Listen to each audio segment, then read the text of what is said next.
Letters from the Heart by Oliver Hale. The scratch of quill on parchment filled the quiet study as Clara Ashton penned her latest letter. Outside, the bustling streets of London hummed with the energy of a city on the brink of a new era. The year was 1851, and the world was changing rapidly. But in this moment, Clara's thoughts were focused solely on the words flowing from her pen. "My dear Mr. Holloway," she wrote, her elegant script filling the page, "I hope this letter finds you well. Your last correspondence brought such joy to my heart, and I find myself eagerly anticipating each arrival of the Transatlantic mail." Clara paused, a small smile playing on her lips as she thought of the man to whom she was writing. James Holloway was an American inventor she had met at the Great Exhibition several months ago.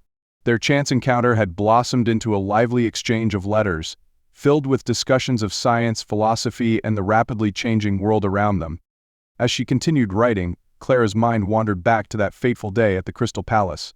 She had been examining a display of mechanical looms when a voice behind her said, "Fascinating, isn't it? To think how such machines are transforming the very fabric of our society." Clara had turned to find herself face to face with a tall, handsome man with kind brown eyes and an infectious smile. Indeed, she had replied, pleasantly surprised by his willingness to engage a woman in such a discussion. "Though I can't help but wonder about the workers displaced by such advancements." The man's eyebrows had risen in evident interest. "A thoughtful observation, miss?" "Ashton," Clara had supplied. "Clara Ashton." "James Holloway," he had responded, offering his hand. "It's a pleasure to meet someone with such a keen interest in the social implications of technological progress."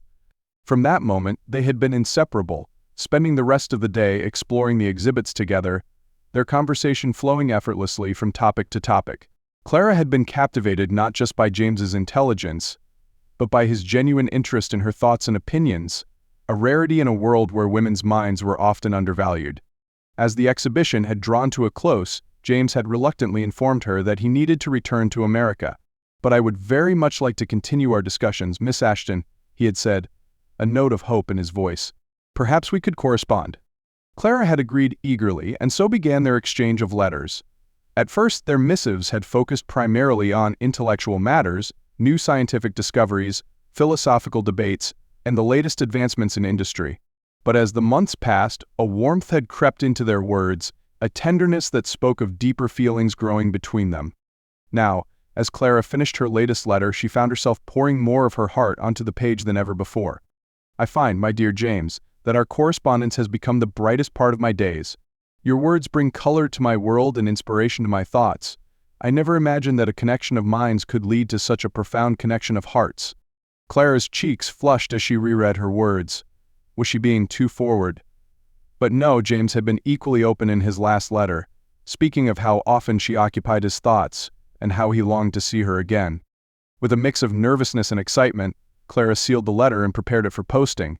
As she handed it to the maid to be sent, she offered a silent prayer that it would be received with the same affection with which it was written. Weeks passed, each day bringing Clara closer to the anticipated arrival of James's reply. She threw herself into her work at the Ladies' Society for the Promotion of Science and Learning, an organization she had founded to encourage women's education. But always, in the back of her mind, was the thought of James and the words they had shared. Finally, on a rainy afternoon in late autumn, a letter arrived bearing the familiar American postmark. Clara's hands trembled slightly as she broke the seal, her heart racing as she began to read.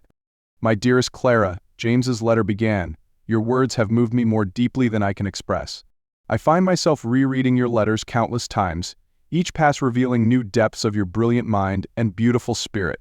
I can no longer deny the truth that has been growing in my heart these many months. I love you, Clara Ashton, wholly and completely." Clara's breath caught in her throat, tears of joy springing to her eyes. But as she continued reading, her elation turned to concern.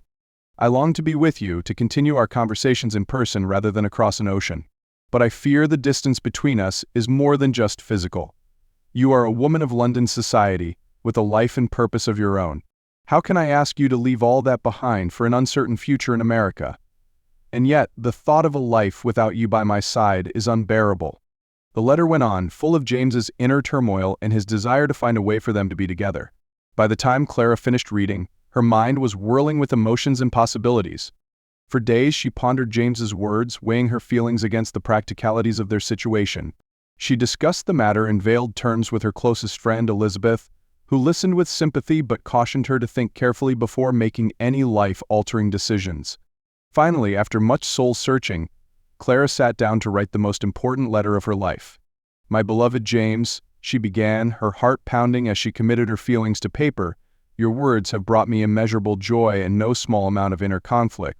I love you too, a truth I have known in my heart for some time, but dared not fully acknowledge until now. You speak of the distance between us, both physical and societal, and I understand your concerns. But James, don't you see?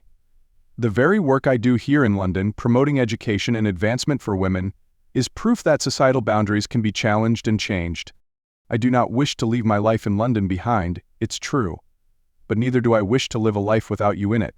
Perhaps there is a way we can bridge the distance between us, just as we have bridged the gap between our minds and hearts through these letters." Clara went on to propose a bold plan.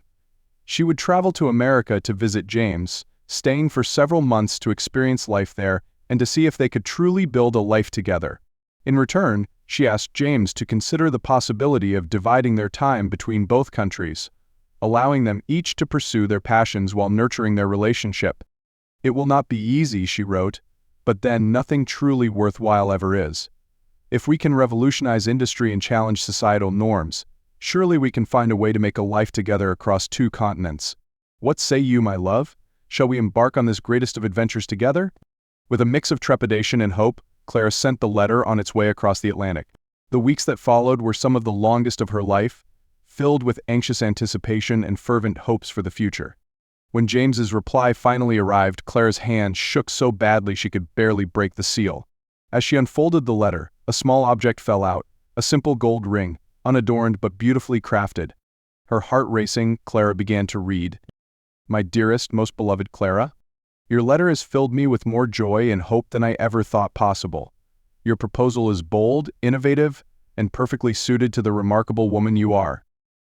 Yes, my love, 1,000 times yes.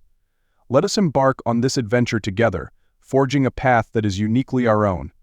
I am already making arrangements for your visit, and I count the days until I can hold you in my arms. The ring I've enclosed is a promise of my love, my commitment, and my eagerness to build a life with you, wherever that life may take us. With all my love and every beat of my heart, James." Tears of happiness streamed down Clara's face as she slipped the ring onto her finger. It fit perfectly, as if it had been made for her, which she realized with a surge of emotion it had been. The months that followed were a whirlwind of preparations. Clara arranged for an extended leave from her society work, entrusting the day-to-day operations to her capable friend Elizabeth. She corresponded frequently with James, their letters now filled with practical plans alongside their usual intellectual discussions and declarations of love.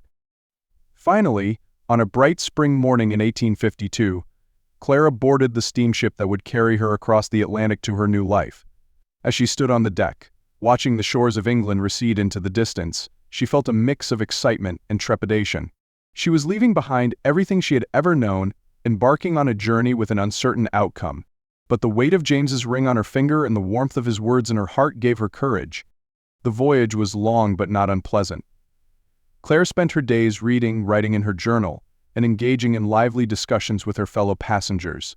Many were intrigued by her story, and she found herself becoming something of a shipboard celebrity, the English lady traveling to America for love and intellectual pursuits. As the ship approached New York Harbor, Clara's excitement grew. She stood at the rail, straining her eyes for a glimpse of the city that had featured so prominently in James's letters. And then, as they drew closer, she saw him, a familiar figure standing on the dock, scanning the ship with evident anticipation. Their eyes met across the water, and even at that distance, Clara felt the connection that had sustained them through months of separation.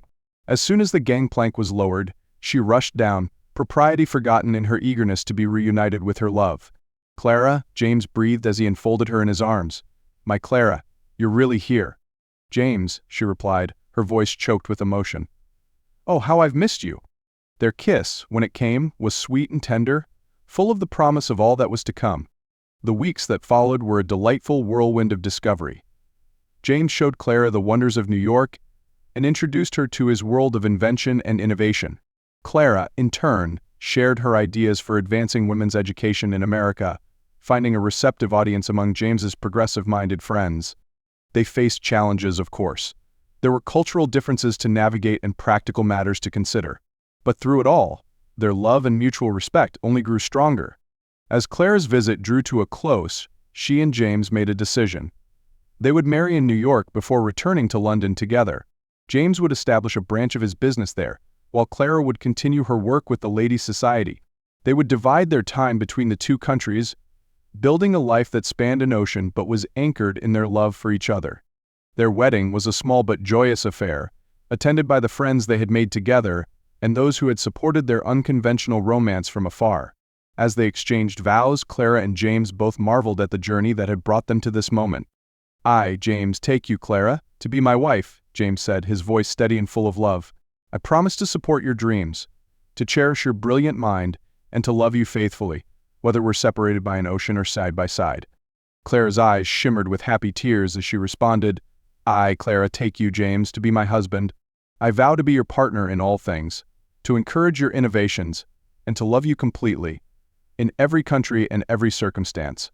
As they sealed their vows with a kiss, Clara and James knew that they were embarking on the greatest adventure of their lives.